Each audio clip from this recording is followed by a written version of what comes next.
Hello everyone and welcome to the YouTube channel of BeingACCA. This is Tushita Gupta, ACCA affiliate, and in this video we are going to be continuing the topic of working capital management. This is the second video of the topic working capital management. In this video we are going to be covering two questions, Jeep's company and King company. Jeep's company is concerned about its cash position and has taken to delaying payments to some suppliers in order to ease that problem. Each month, the purchase ledger department splits the total value of invoices for that month into three categories A, B and C depending on their importance. Category A invoices amounting to 2,000 are urgent and paid after 30 days. Category B invoices amounting to 3 million are less urgent and are paid after 60 days. Category C invoices amounting to 4 million are less urgent and are paid after 90 days. Several suppliers have reacted to this by offering Jeep's company a 2% discount, a 2% cash discount if the accounts are settled within 15 days. Jeep's company is considering whether or not to accept this. Another supplier, who Jeep's company now waits 90 days to pay, has been threatening legal action over the 300,000 currently owed. Jeep's company feels that some sort of compromise might be needed. Jeep's company's cost of capital is 12% per year. Assume that there are 30 days in a month and that purchases accrue evenly over the 360-day period. Now let's have a look at the first question, which asks us, Jeep's company is considering the advantage of the early settlement discount from those it currently pays after 60 days and 90 days. So the question says, from which payables should Jeep's take the 2% cash discount? Okay, so what we need to do in this question is we'll find out that if we take this cash discount, how much is our saving? So we have a cost of capital of 12% per year, right? So we will compare that, we'll annualize that saving and we'll see whether or not we are saving anything by paying extra, by paying early to them. Okay, so let's have a look at the formula. This is the first question. The formula to calculate the annual benefit is 1 plus discount divided by the amount paid or payable, and then raising this whole thing to the power of 360, which is the number of days given to us by the question, and the number of dividing this by the number of days we are paying earlier. And then this entire figure is 1 is subtracted from this entire figure. So firstly we'll have to calculate this for 60 days and then for 90 days, right? So for 60 days I will just use this formula, 1 plus discount is 2%, so I will be left to pay 98%, and then I will close this bracket, raise it to the power of 360 and divide this by, so earlier we were paying them after 60 days and now we will be paying them after 15 days. So I am making an early payment by 45 days.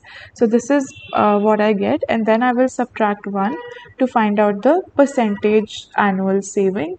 So this is the annual saving that we get if we take up this cash discount, right? And for the second one, this is 1 plus, let me copy this from above and just change the number of days because everything else is the same. Earlier we were paying them after 90 days, now we're going to be paying them after 15 days. So I am making a payment 75 days earlier, which means my saving comes out to be 10.18%. Just converting it to the percentage format, and right, done. So we will compare. Our cost of capital is 12%. We only get a benefit over here when we take discount from this supplier who we pay after 60 days. So my answer becomes option A. Right. Moving on to the next question, it wants us to calculate Jeep company's accounts payable payment period to the nearest day. Okay, so here are the details of how many payables are there and in how much time do we pay them. So 2 million we pay. Let's first total the payables. So this is 2 million, 3 million and 2 million. Sorry, 4 million. So the sum of these comes out to be this much, right? So when I find out the payment time for each of them, I can just do this divided by the total, and then I'm going to multiply this by the time we are taking to pay them. So this is 30 by 360. Similarly, I can just copy this and then maybe adjust for the, okay, so this is this divided by this multiplied by,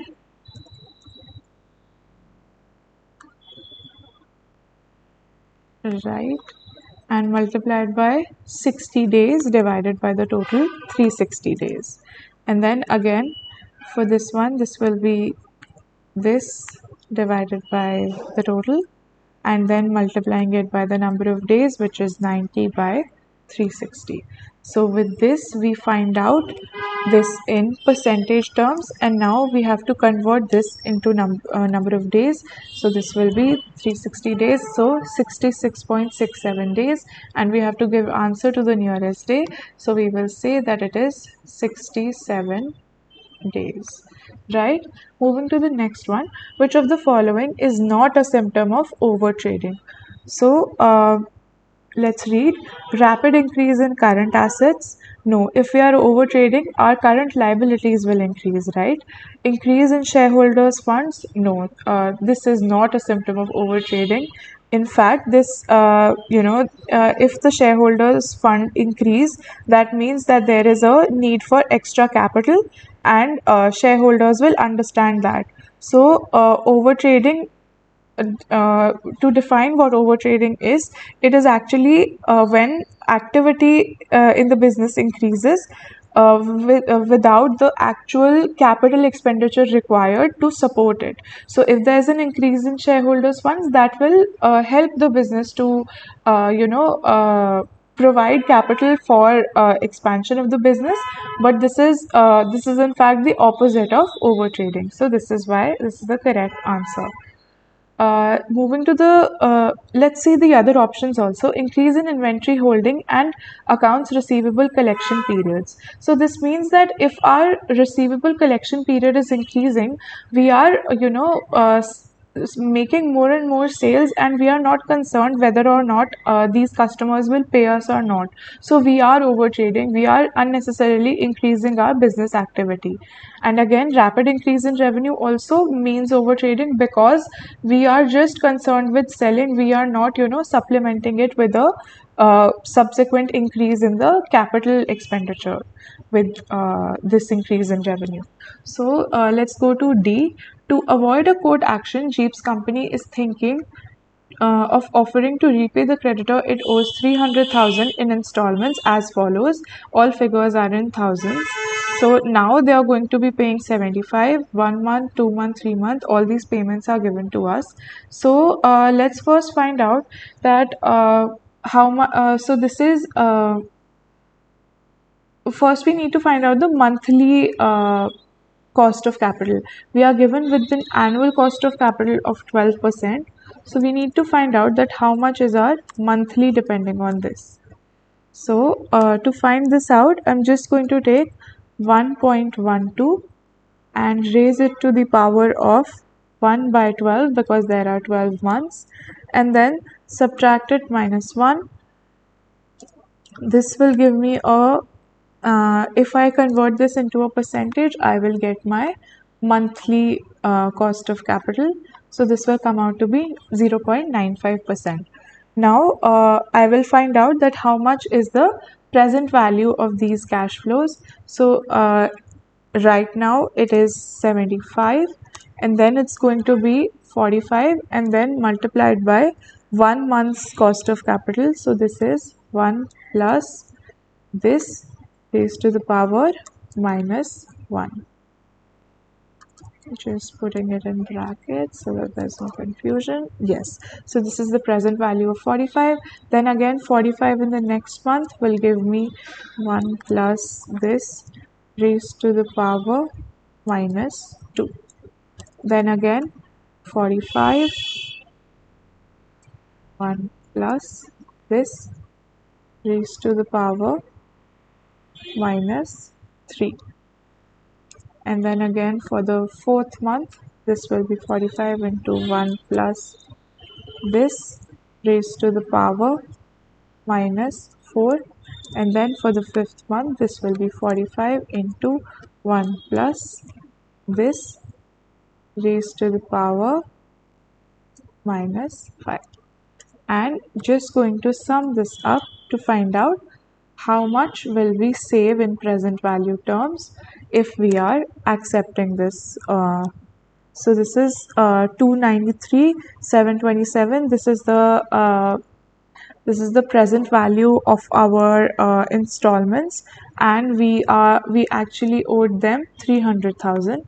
So if we subtract from 300 this amount, this is our saving. So they want it to the nearest dollar double zero, so this will come out to be 6,300. 6,300.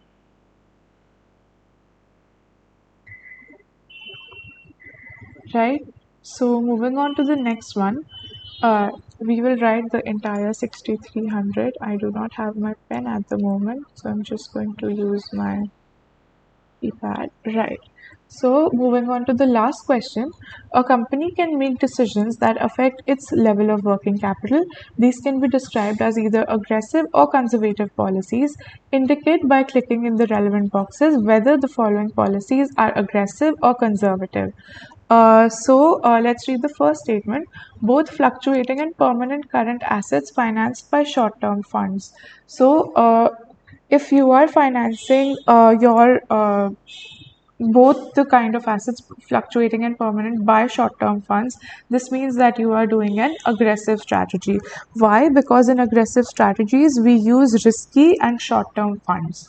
Delay paying creditors payables for as long as possible. Now this is again aggressive because this is helping you to fund your activities, whatever you are doing, by using short-term funds, because creditors are short-term funds.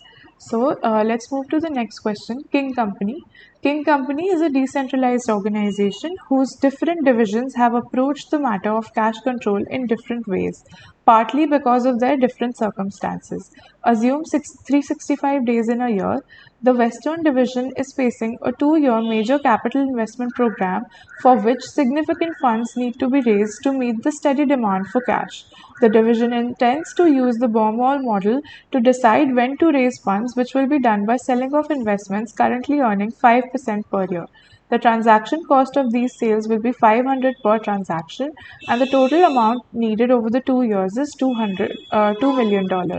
The Alpine division has no significant investment plans but finds itself regularly having to either sell investments or to make funds available or invest surplus cash. This is because of the considerable variation in daily cash inflows, which has been quantified as having a standard deviation of $7,000. As a result, the division uses Miller-Orr model to determine when to invest and when to make sales, using the same transaction cost and investment rate as Western Division. The Southern Division has just been created to manufacture a product used by other divisions but mainly sold to outside customers. The coming month, month 1, will be spent converting and equipping the existing corporate premises at a total cash cost of 800,000. Production will start in month 2 and sales in month 3. Planned sales volume in the month 3, 4, 5, 6, 7 are given to us. The product will sell for 24 per unit. 20% of sales will be for cash.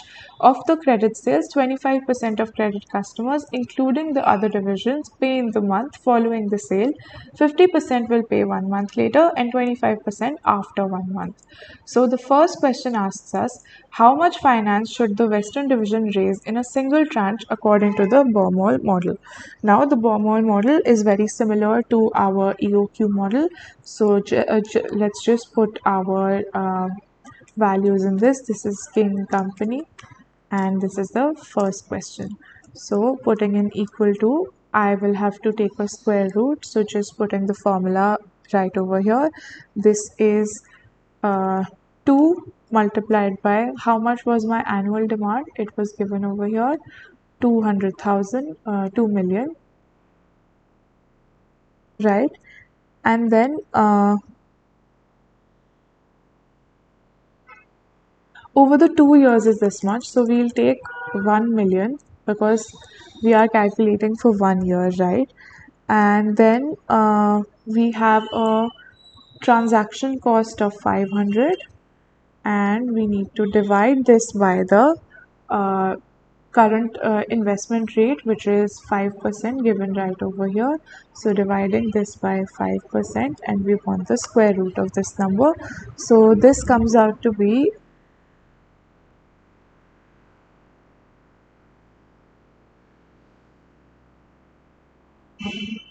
why are we not getting the right answer?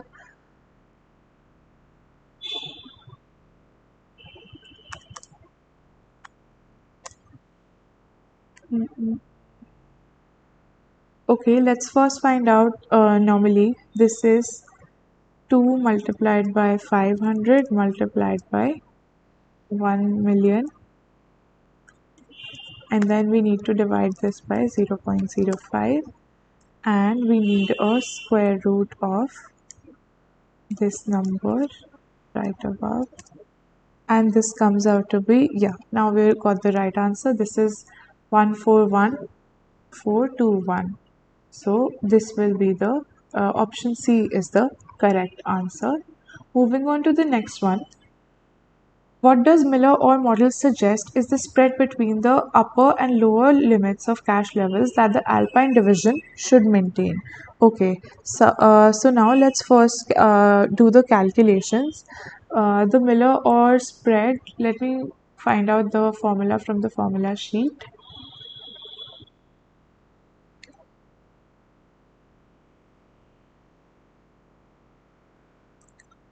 Just opening the formula sheet in my system.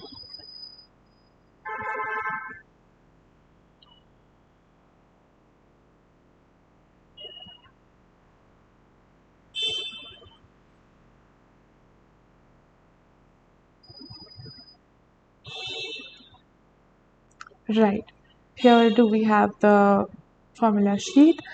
Okay, so we need to find out the spread over here, and here's the formula of spread. So this is 3 into 3 by 4. Right, so let's multiply the 3 later. This is 3 by 4, 3 by 4 multiplied by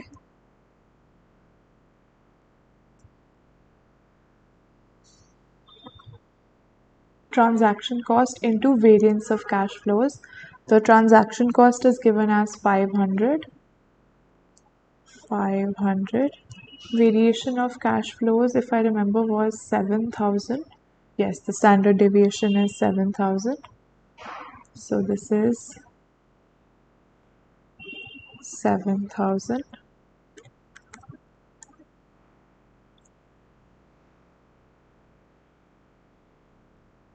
Raising it to the power of 2, closing the bracket, and then dividing this by the interest rate, which is 5%. So this is what we have over here, and then we are going to raise this to the power of 1 by 3, 1 by 3, and then we're going to multiply this by 3, which was at the beginning of the formula. So I forgot to put the 365 over there. 5% is for annual, so this will be divided by 365 for daily, and with this we get the right answer of 153. Right, this is our answer. What will be the Southern Division's cash receipts from sales in month 5? Okay, so here are the monthly sales. We have 20% of sales for cash, 25% of credit customers will pay in the month following the sale, 50% will pay 1 month later, and 25% after another month. So how do we calculate this? Let me show you the workings. This was question number 2, and then we are doing question number 3. These are the months. So months are 3, 4, 5, 6 and 7, right? And then we have our sales volume, which is given to us as 10, 11, 13, 16 and 20, right? So we will see how much of these will be, so this is actually the sales volume, and now we need to calculate the revenue. So the revenue will be the volume multiplied by 24. So just going to multiply 24. This is our, right, we have our revenue for all of these months, and then we can find out our cash sales, which will be 20% of these figures. So 20% multiplied by this. And then again we can copy the same thing to rest of the cells. So these are our cash sales for these months. Now the rest of them are credit sales. So we have our receivables for them. Receivables come out to be the ones who will be paying us after 1 month are 25%. So for the third month, we will be getting 25% in the fourth month. So this will be 80%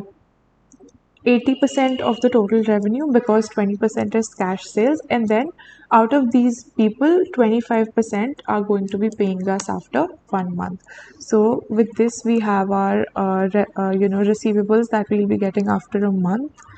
So yeah, for those who will be paying us after 2 months, again this will be, we'll start to receive this in the fifth month. So for this revenue, out of 80%, how many will be paying us after 2 months? This is given 50%, right? So with this we have 96. I'm just going to copy this over here.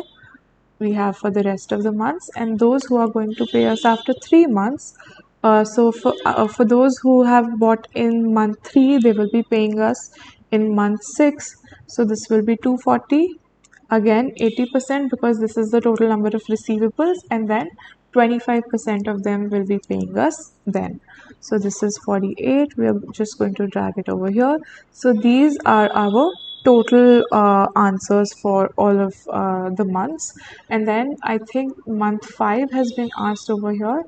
Yes, cash receipt in month 5. So this will be the sum of these. This will be cash sales plus the receivables from before, and these will be 211.2. This is all in this was all in thousands, so we can just multiply it by 1,000, and we have our answer 211,200. This will be written over here. And then let's move to the next one. It is important to distinguish between a cash budget and a cash forecast. What is the validity of the following statements? So we have to tell whether these are true or false. Moving to the first one, a cash forecast is an estimate of cash receipts and payments for a future period under existing conditions before taking into account possible actions to modify cash flows, raise new capital, or invest funds. So yes, this statement is correct. All the aspects which are mentioned, existing conditions, possible actions, without taking possible actions to modify them, is true. Moving to the next one, a cash budget is a commitment to a plan for cash receipts and payments for a future period after taking any action necessary to bring the preliminary cash forecast into conformity with the overall plan of business. Now, this statement is also true because all the characteristics of the cash budget that have been talked about for a future period after taking necessary action into conformity with the overall plan of business. So all of these aspects are right. So both of these statements are true. Moving on to the last question, which of the following is not an advantage to King Company of having a centralized treasury function? So better foreign currency risk management, this is one of the advantages. Borrowing can be made at more advantageous rates. This is also one of the advantages. Increases individual divisions' responsibility of cash. No, this is not an advantage of having centralized, because when the treasury function is managed centrally, it will more be the responsibility of the centralized treasury rather than the individual departments. So this is our answer, option C. Let's read the last one also. The treasury function can be run as a profit center to raise additional profits. Yes, this is also correct. So that leaves us with C as our answer. With this, we have come to an end to this video. Stay tuned for the next one. Thank you for